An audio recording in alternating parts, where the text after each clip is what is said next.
Welcome to Voices of the Community, which explores critical issues facing Northern California communities. We introduce you to the voices of community thought leaders and changemakers who are working on solutions that face our fellow individual community members, neighborhoods, cities, and our region. This is George Koster, your host.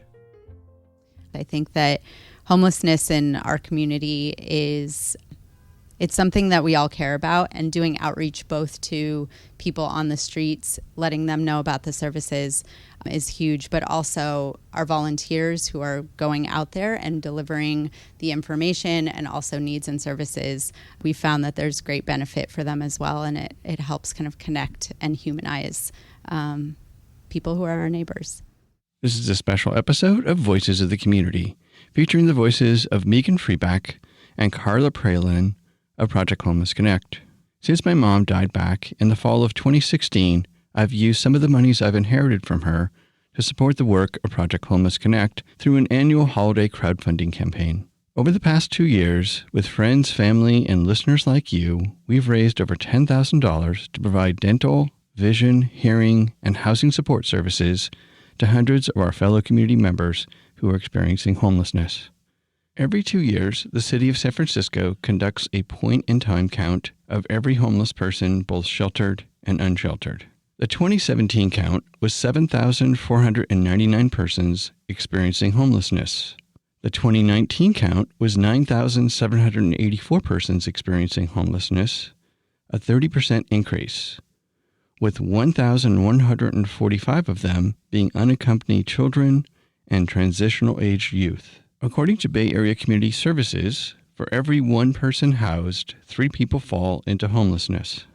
Additionally, the San Francisco Foundation has found that 20% of unhoused Bay Area residents were housed just 2 years ago. This is George Koster from Voices of the Community, and I'm here today with 2 thought leaders from Project Homeless Connect, and I'm going to ask each of them to introduce themselves to the audience. Hi, my name is Meghan Freebeck, and I'm the CEO of Project Homeless Connect. And my name is Carla Praglin, and I'm the Chief Operating Officer at Project Homeless Connect. So I'm going to turn back to Meghan and ask you to please provide the audience kind of a big picture of Project Homeless Connect. I know a lot about its history, and if people want to listen to my earlier podcast, they can find out more about it. But tell us about Project Homeless Connect and your impact this year. Absolutely. Project Homeless Connect began about 15 years ago, and it was based on a really obvious goal today, which is that accessing services should not be so challenging. It shouldn't take so much time, and it shouldn't cost so much money when somebody is in need of care or support because they are at risk of homelessness or they're already experiencing homelessness. It should be really efficient to be able to access care. So what we do is we bring service providers together in one place, and we make sure that services are accessible and compassionate, and that everyone is able to leave one of our core sense days or community days of service or drop-in days with something they couldn't otherwise easily receive. This last year, we served about 6,000 participants, over 90% of which said they got a service through Project Homeless Connect they wouldn't have otherwise easily received. Thank you. So I'm going to turn to Carla, who's the COO of Project Homeless Connect, and ask you to kind of share with the audience the service events, because that's something that Project Homeless Connect started with small and is really expanded.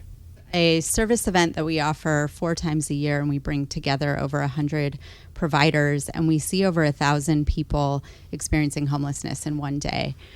The event really brings together a network of providers and community, and we're able to reach people that we otherwise wouldn't be able to reach. A big part of that is getting outside. We have teams of volunteers who are walking the streets, letting people know about the event and ensuring that people show up. And that's a big part of what we are here to do today, is to talk about how to get the word out, how to get people more connected to services, and really increase our reach and connection. For all of those listeners who don't know, this is my 3rd year of working with Project Homeless Connect to do an annual holiday fundraiser, which is what this audio is all about, is to hopefully entice you into participating with us. So I reached out to Meghan again this year to ask her what are some of the things that she needs help with, and I'm going to turn to her and have her walk you through what's going on right now with regards to reaching more people who find themselves homeless in San Francisco. Thanks, George. So every year we host Community Day of Service events, and more than 200 providers offer services at each event, and over 1,000 people come to get services.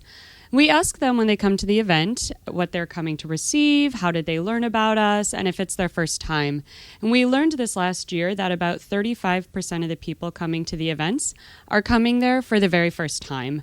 And that's because of the outreach that we perform. We walk the community, we go to new neighborhoods, we speak to providers, and we make sure that they know the event is coming up. They know where we're located, they know how to reach us, and they know how they can access care.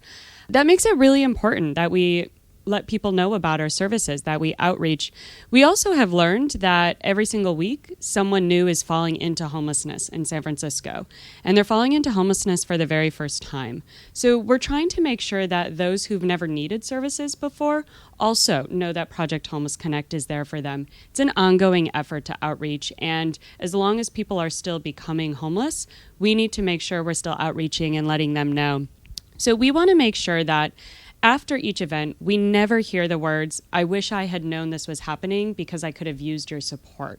And that's why we're trying to increase our outreach, we're trying to increase our foot traffic, and we're making sure that we have enough materials and supplies so that we can let people know about us. Carla, I'm going to turn to you and say, with this additional services, what else could your team provide? So as Meghan said, really hitting the ground and getting out and talking to people on the streets is how we get the word out about our events.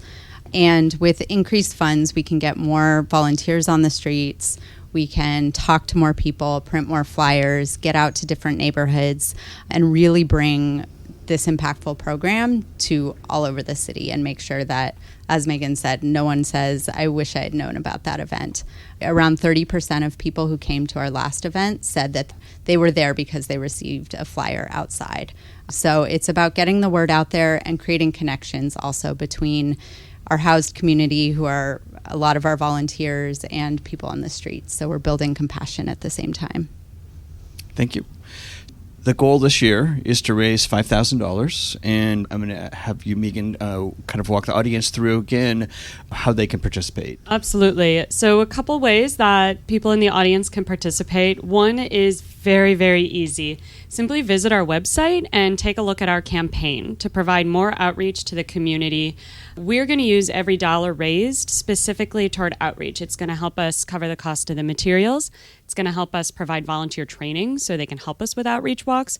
And it's going to help us provide basic needs that we give to people when we build that trust, when we meet them outside on the street. So we've created a campaign, and our goal is to raise $5,000, which will support all of the outreach in 2020. And this goal is absolutely achievable because of George's generosity to match up to $2,500. So we actually only need to raise from the audience $2,500, and then it immediately gets doubled to hit our goal of $5,000, which is a really exciting and achievable campaign that we hope the audience will join in on. You can visit our website, www.projecthomelessconnect.org. It's a really easy way to find the campaign on the homepage. Thank you. So, Carla, is there anything I haven't asked that you would like to share that we haven't covered before we wrap up? I think we've covered it, but I think outreach, I'll kind of end with one thing, is I think that homelessness in our community it's something that we all care about, and doing outreach both to people on the streets, letting them know about the services is huge, but also our volunteers who are going out there and delivering the information and also needs and services. We found that there's great benefit for them as well, and it helps kind of connect and humanize people who are our neighbors. I'll add to that, for those who aren't able to give a monetary donation, if you do see someone in need, just let them know about Project Homeless Connect. We're a compassionate group that really wants to help them, and making sure they know our name is a really good big step. Thanks, everybody. That's it for this episode of Voices of the Community. You've been listening to the voices of Meghan Freebeck and Carla Praglin, who've been updating us on Project Homeless Connect's Community Days of Service and their outreach plan for 2020. The plan calls for making connections with as many community members experiencing homelessness so they can get the services they need to in turn help them on their pathway to becoming housed. I hope that you will join us in supporting the Project Homeless Connect holiday crowdfunding campaign by visiting www.projecthomelessconnect.org and click on Help PHC Outreach to the Community in 2020 to make your donation. You can also find out more about Meghan, Carla, Project Homeless Connect services, their team, and of course, how to volunteer for the next Community Day of Service. I want to thank my associate producer, Eric Estrada, and production partner, Bay Area Video Coalition. Please go to georgecoster.com and click on Voices of the Community to listen to my 3-part Homeless in San Francisco episodes. These episodes provide more information about other wonderful nonprofit organizations providing support services to our fellow unhoused community members. You can also check out our archived past shows, which feature community voices working on solutions to critical issues facing Northern California communities. Please rate us on iTunes or wherever you get your podcast and share the story with your friends. You can follow me on Twitter at George Coster and email me at george@georgecoster.com. I'm George Coster in San Francisco, and thank you for listening.